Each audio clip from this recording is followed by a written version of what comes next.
Hello everyone, my name is Priyanshi Jain. Welcome back to my YouTube channel BLF Scientist. In today's video lecture, we are starting a new topic that is leukemia. देखिए मैंने हमेशा आपको बताया है कि कोई भी जो वर्ड होता है ना, वो वर्ड हमें कोई ना कोई हिंट ज़रूर देता है कि एग्जैक्टली ये वर्ड हमें किस कंडीशन के बारे में बताना चाह रहा है. जैसे फॉर एग्जाम्पल हमारे सामने वर्ड है ल्यूकीमिया. यहाँ पे ल्यूकीमिया में जो ये ईमिया है इसका मतलब होता है इन ब्लड और ल्यूक का मतलब होता है ल्यूकोसाइट्स. ल्यूकोसाइट्स किसका दूसरा नाम है? WBCs का. तो यहाँ पे हमें क्या समझ आ रहा है कि ल्यूकीमिया हमें इस एक कंडीशन के बारे में बताना चाह रहा है. वो कंडीशन किससे रिलेटेड है? WBC से या फिर ल्यूकोसाइट से. और ये कंडीशन हमें कहाँ शो हो रही है? ब्लड के अंदर, इन ब्लड. सो इंट्रोडक्शन हमें ल्यूकीमिया का क्या बताता है?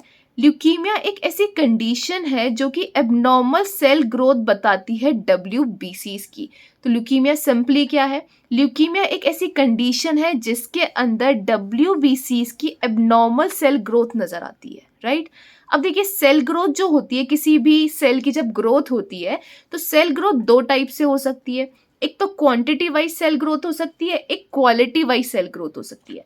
क्वांटिटी वाइज सेल ग्रोथ का क्या मतलब है कि सबसे पहले एक सेल थी, एक से दो सेल बनी, दो से चार सेल्स बनी. तो इस तरीके से कैसी ग्रोथ हो रही है? सेल की ग्रोथ हो रही है, लेकिन कैसे? Quantity wise. उसकी क्वांटिटी चेंज हो रही है. एक से दो, दो से चार, चार से आठ, इस तरीके से सेल की ग्रोथ हो रही है quantity wise. Quality wise sale growth का क्या मतलब होता है? देखिए यहाँ पे जैसे एग्जाम्पल है न्यूट्रोफिल का. जब हमारी बॉडी में मेच्योर न्यूट्रोफिल्स रिलीज होती है ना, तो रिलीज होने से पहले न्यूट्रोफिल अलग अलग स्टेजेस से गुजरती है. टोटल 6 स्टेजेस से न्यूट्रोफिल गुजरती है और लास्ट में हमें एक मेच्योर, एक फंक्शनेबल न्यूट्रोफिल मिलती है. 6 स्टेजेस कौन कौन सी? जैसे कि सबसे पहले जो इमेच्योर स्टेज होती है न्यूट्रोफिल की, वो होती है माइलोब्लास्ट. फिर माइलोब्लास्ट डिफरेंशिएट होता है प्रोमाइलोसाइट में.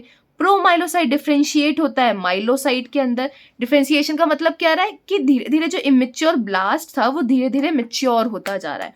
फिर माइलोसाइट मेच्योर होता है किसके अंदर? मेटामाइलोसाइट के अंदर. मेटामाइलोसाइट से ये मेच्योर होता है स्टेप सेल के अंदर और स्टेप सेल्स लास्ट में मेच्योर होके क्या बनाती हैं? एक मेच्योर वर्किंग फंक्शनेबल न्यूट्रोफिल्स. और ये न्यूट्रोफिल्स फिर हमारी ब्लड स्ट्रीम में रिलीज होती हैं. तो यहाँ पे क्वालिटेटिव सेल ग्रोथ का मतलब क्या है कि धीरे धीरे सबसे पहले एक इमेच्योर स्टेज थी, फिर धीरे धीरे स्टेजेस बढ़ती गई तो मैचुरेशन आती रही, उसकी क्वालिटी चेंज होती रही, वो वर्किंग होती जा रही है, फंक्शनेबल होती जा रही है. तो इस टाइप की ग्रोथ को क्या बोला जाता है? Qualitative growth. अब देखिए मैंने आपको स्टार्टिंग में क्या बताया? ल्यूकीमिया एक ऐसी कंडीशन है जिसमें WBCs की एबनॉर्मल सेल ग्रोथ नजर आती है. तो सेल ग्रोथ दो तरीके से हो रही है, तो एबनॉर्मलिटी जो है वो भी हमें दोनों तरीके में नजर आ सकती है. क्वांटिटेटिव एबनॉर्मलिटी भी हो सकती है और क्वालिटेटिव एबनॉर्मलिटी भी हो सकती है. क्वांटिटेटिव एबनॉर्मलिटी का मतलब क्या है कि WBCs के नंबर में काफ़ी चेंजेस आ रहा है. WBCs की जो सेल ग्रोथ है वो काफ़ी ज़्यादा हो रही है. तो क्या हो रही है? सेल ग्रोथ मतलब क्वांटिटी वाइज WBCs का नंबर बहुत ज़्यादा बढ़ रहा है. तो ऐसी कंडीशन को हम बोलते हैं रिएक्टिव प्रोलिफरेशन. ठीक है, रिएक्टिव प्रोलिफरेशन क्या होता है? जब WBCs क्या शो करती है हमें? क्वांटिटेटिव एबनॉर्मलिटी, कि उसकी क्वांटिटी बहुत ज़्यादा बढ़ती जा रही है. तो उस कंडीशन को क्या बोलते हैं हम? Reactive proliferation. रिएक्टिव प्रोलिफरेशन हमारा फर्दर डिवाइडेड होता है एक तो ल्यूकोसाइटोसिस में और एक होता है ल्यूकोमोइड रिएक्शन. नेक्स्ट है अपना कि दूसरी सेल ग्रोथ जो है उसमें एबनॉर्मलिटी आ रही है, मतलब क्वालिटेटिव एबनॉर्मलिटी भी शो हो रही है. क्वालिटेटिव एबनॉर्मलिटी का मतलब क्या होता है? जो WBCs की मैचुरेशन हो रही है, धीरे धीरे जो मैच्योर होती जा रही है उसके अंदर कुछ चेंजेस आ रहे हैं. जो मैचुरेशन उसकी अलग अलग स्टेजेस हैं, उन मैचुरेशन स्टेजेस में कुछ अगर चेंजेस आते हैं तो उस कंडीशन को कहा जाता है नियोप्लास्टिक प्रोलिफरेशन. अब नेक्स्ट हम डिस्कस करेंगे अबाउट रिएक्टिव प्रोलिफरेशन. देखिए अभी हमने समझा था कि रिएक्टिव प्रोलिफरेशन क्या होता है. रिएक्टिव प्रोलिफरेशन एक ऐसी कंडीशन है जिसके अंदर क्वांटिटेटिव एबनॉर्मलिटी शो होती है WBCs की. ठीक है, अब देखिए पैथोजेनेसिस क्या है रिएक्टिव प्रोलिफरेशन की, मतलब इसके अंदर क्वांटिटी चेंजेस कैसे आते हैं. देखिए नॉर्मली क्या होता है, हमारी जो बोन मैरो होती हैं उसमें WBC का प्रोडक्शन होता है. ठीक है, बोन मैरो में WBCs बन गई. WBCs बोन मैरो में बनने के बाद कहाँ रिलीज होती है? हमारे ब्लड सर्कुलेशन में रिलीज होती हैं. ठीक है, नेक्स्ट क्या है यहाँ पे कि जब बोन मैरो में WBCs बनती हैं तो उसमें से कुछ WBCs बोन मैरो में ही स्टोर रहती हैं. ठीक है, बोन मैरो में स्टोर रहने का मतलब क्या है कि बोन मैरो में WBCs बनी लेकिन सर्कुलेशन में अभी तक रिलीज नहीं हुई है. जैसे फॉर एग्जाम्पल हमारे बोन मैरो में कितनी WBCs बनी? टोटल 10 WBCs बनी, ठीक है। इस 10 WBCs में से 6 WBCs तो आपके ब्लड सर्कुलेशन में रिलीज हो गई, लेकिन 4 WBCs अभी भी कहाँ स्टोर है? हमारे बोन मैरो के अंदर, ठीक है। मतलब some of the extra WBCs remain stored in the bone marrow. कुछ एक्स्ट्रा WBCs मतलब जितनी हमारी बॉडी को चाहिए उतनी तो रिलीज हो गई, लेकिन जो कुछ एक्स्ट्रा WBCs बनी है वो कहाँ स्टोर रहती है? हमारे बोन मैरो के अंदर स्टोर रहती हैं और तब तक इसके अंदर रिलीज नहीं होती हैं, ठीक है। Even some WBCs which have been released into the circulation remain sticking with the endothelial cells of circulation. इसका मतलब क्या है? जैसे यहाँ पे 6 WBCs रिलीज हो गई, 6 WBCs में से भी देखिए हमें पता है कि हमारे ब्लड वेसल्स की जो अंदर वाली लाइनिंग होती है इसे हम बोलते हैं एंडोथीलियल लाइनिंग। किसकी बनी होती है? ये एंडोथीलियल सेल्स की। तो अभी हमने देखा कि टोटल 10 WBCs हमारे बोन मैरो ने बनाई। इस 10 में से 6 WBCs तो हमारी ब्लड सर्कुलेशन में रिलीज हो गई, लेकिन 4 WBCs अभी भी स्टोर है हमारे बोन मैरो के अंदर। इस 6 में से भी 2 WBCs हमारी एंडोथीलियल सेल के साथ जाकर जुड़ गई, उससे जाके स्टिक हो गई, वहां जाके बाइंड हो गई, अटैच हो गई। अब 2 WBC चली गई तो सर्कुलेशन में हमारे पास टोटल कितनी रह गई? 4 WBCs हमारी सर्कुलेट हो रही हैं, ठीक है। तो यहाँ पे इंपॉर्टेंट पॉइंट क्या है देखने के लिए कि कुछ WBCs स्टिल स्टोर रहती हैं बोन मैरो के अंदर, और उस जो रिलीज हो गई उसमें से भी कुछ WBCs हमारी एंडोथीलियल सेल लाइनिंग से अटैच्ड रहती हैं। यहाँ पे हमारी जो ये WBCs एंडोथीलियल सेल्स के साथ जाके स्टिक हुई है ना, इन WBCs को कहा जाता है मार्जिनेटेड पूल ऑफ WBCs, ठीक है। मार्जिनेटेड मतलब ये एकदम मार्जिन पे जाके क्या हो गई है? स्टोर हो गई, एक पूल बना लिया है किसका? WBCs का। इसलिए इन WBCs को क्या कहा जाता है? मार्जिनेटेड पूल ऑफ WBCs। बट कुछ केसेस में क्या होता है? केसेस जैसे कि कुछ स्ट्रेस है, इन्फ्लेमेटरी स्ट्रेस है, ट्रॉमा है, सर्जरी है, या फिर किसी ड्रग्स की वजह से, इन केसेस में क्या होता है? जो मार्जिनेटेड पूल ऑफ WBCs था, अभी हमने देखा था एंडोथीलियल सेल्स में हमने एग्जांपल लिया था, 2 WBCs जाके स्टिक हो गई थी, इसे हमने क्या बोला था? मार्जिनेटेड पूल ऑफ WBCs। तो इन कंडीशंस के अंदर क्या होता है? जो मार्जिनेटेड WBCs होती हैं वो भी मूव करके कहाँ आ जाती है? आपके सर्कुलेशन में आ जाती है, ठीक है। दूसरा क्या होता है? बोन मैरो के अंदर जो WBCs स्टोर्ड थी वो WBCs भी रिलीज होने लगती हैं आपके ब्लड सर्कुलेशन के अंदर,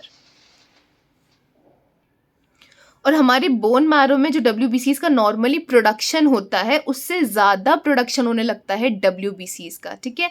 जैसे बोन मैरो में जो WBCs बनती है उस मैकेनिज्म को हम क्या बोलते हैं? ग्रैनुलोपोइसिस। तो बोन मैरो के अंदर ग्रैनुलोपोइसिस की जो रेट है वो भी इंक्रीज हो जाती है। ग्रैनुलोपोइसिस ज़्यादा इंक्रीज हो जाती है तो उससे क्या होता है? ओवरऑल क्या होगा? WBCs का काउंट ज़्यादा होने लगेगा, ज़्यादा WBCs बनने लगेंगी। जितना ज़्यादा वो बनने लगेंगी उतनी ज़्यादा रिलीज होने लगेंगी, ठीक है। तो इन तीनों ही कंडीशंस की वजह से एग्जैक्टली क्या हो रहा है? कंडीशंस क्या है? जैसे कि इन्फ्लेमेशन हुआ, ट्रॉमा हुआ, सर्जरी हुआ, कुछ स्ट्रेस हुआ, तो इस कंडीशन में क्या होता है? हमने क्या देखा? पहली चीज तो जो मार्जिनेटेड WBCs थी वो मूव करने लगती हैं सर्कुलेशन के अंदर। दूसरा, जो स्टोर WBCs थी वो भी मूव करने लगती हैं सर्कुलेशन के अंदर। और तीसरी चीज, बोन मैरो के अंदर WBCs का प्रोडक्शन भी क्या होने लगता है? इंक्रीज होने लगता है। तो इन तीनों ही कंडीशन की वजह से ओवरऑल क्या हो रहा है? हमारे सर्कुलेशन के अंदर WBCs का काउंट बढ़ रहा है, ठीक है। यही पैथोजेनेसिस होती है रिएक्टिव प्रोलिफरेशन की, और रिएक्टिव प्रोलिफरेशन में रिजल्ट क्या होता है? एग्जैक्टली क्या होता है? WBCs का जो काउंट है वो हमारे ब्लड के अंदर बढ़ने लग जाता है।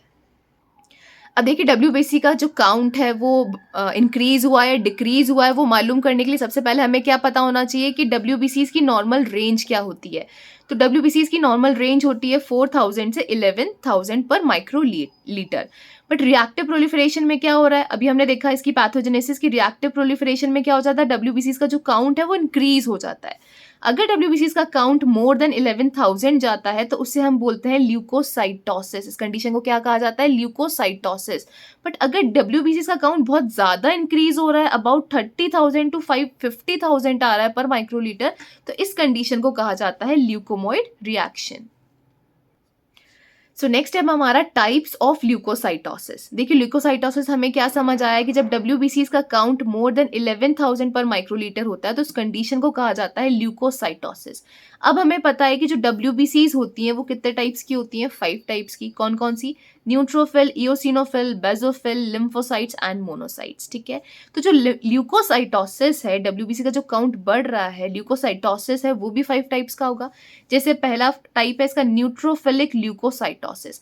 इस कंडीशन में क्या होता है, स्पेसिफिक इंक्रीज होता है किसका नंबर, न्यूट्रोफिल्स का। ठीक है, तो जब स्पेसिफिक सिर्फ किसका नंबर इंक्रीज हो रहा है, न्यूट्रोफिल्स का, तो उस कंडीशन को हम क्या बोलेंगे, न्यूट्रोफिलिक ल्यूकोसाइटोसिस। जैसे फॉर एग्जांपल बैक्टीरियल इन्फेक्शंस में किसका काउंट बढ़ता है, न्यूट्रोफिल्स का, तो उस कंडीशन को क्या कहा जाता है, न्यूट्रोफिलिक ल्यूकोसाइटोसिस। नेक्स्ट है हमारा इओसिनोफिलिक ल्यूकोसाइटोसिस। तो इसके नाम से समझ आ रहा है कि ल्यूकोसाइटोसिस है, मतलब WBC का काउंट बढ़ रहा है, कितना ज्यादा, 11,000 से मोर देन 11,000 आ रहा है। इओसिनोफिलिक हमें क्या बता रहा है, किसका काउंट बढ़ रहा है, इओसिनोफिल का काउंट बढ़ रहा है।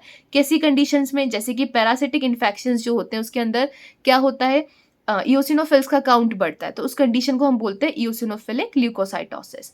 नेक्स्ट है हमारा बेसोफिलिक ल्यूकोसाइटोसिस। ये किस कंडीशन में होता है, बेसोफिल्स का काउंट किस कंडीशन में बढ़ता है, जैसे कि एलर्जिक रिएक्शंस के अंदर बेसोफिल्स का काउंट बढ़ने लगता है, उस कंडीशन को हम बोलते हैं बेसोफिलिक ल्यूकोसाइटोसिस।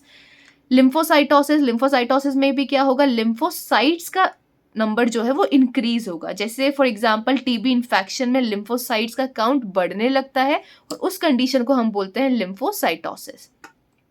नेक्स्ट है हमारा मोनोसाइटोसिस। मोनोसाइटोसिस में क्या होगा, स्पेसिफिक इंक्रीज होगा किसका, नंबर ऑफ मोनोसाइट्स का, जैसे for example in chronic inflammations, और उस कंडीशन को हम बोलेंगे मोनोसाइटोसिस। अब ल्यूकीमिया पार्ट 2 के अंदर हम डिस्कस करेंगे about the neoplastic proliferation. So yeah, this is all about this video lecture. If you like this video, please like, share and subscribe to my YouTube channel. Thank you so much for watching.